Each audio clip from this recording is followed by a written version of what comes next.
அப்படி அவன் உணர்ந்ததாலேயே பனிமிசோனா சுக்களாய் நொறுக்கும் போது கூட அவன் வாளாக இருந்தான்.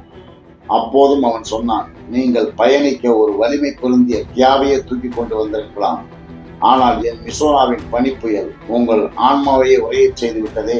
நாங்கள் நிற்கிறோமே என்க. அவர்கள் அதுவரை சந்திக்காத ஒரு புதிய பகுதி. எப்படி இப்படி ஒரு மிசோனா தோன்றி இருக்க முடியும்? அதில் இந்த ஆன்மா எப்படி குடியிருக்க முடியும்? இந்த மிசோனாவும் ஒரு நாள் பல்கி பெருகி வாடியாவானால், வாடியா காமின்ஸ் ஆனால் இந்த பிராந்தியமே தாங்காதே, அண்ட முடியாது. இது இருக்கக்கூடாது, நொறுக்குவோம். பரமனை கதிர்வீச்சால் வெளியே தள்ளிவிட்டு அவன் கண் முன்னாலேயே உடைந்து சிதறியது பனிப்பாலங்கள். வாடியாவிற்கும் சிதறியது. அதன் சிதறலில் ஒரு பகுதிதான் நம் பூமியின் வடதுருவம், உரைப்பனி. அப்போது அவன் தூக்கி எறியப்பட்டாலும் தான் வாழ்ந்த, தான் கட்டி காத்த தன் பனிமிசோனா சுக்களாய் நொறுங்கும் போது அந்த ஆன்மா, அந்த முரட்டு ஆன்மா துடிதுடித்தது. அங்கும் இங்கும் ஓடியது, அலைந்தது, உருண்டது, நடுங்கியது, அலறியது. தொடர்ந்து 8 வருடங்கள் பரந்தாமனால் கூட பரமனை நிறுத்த முடியவில்லை.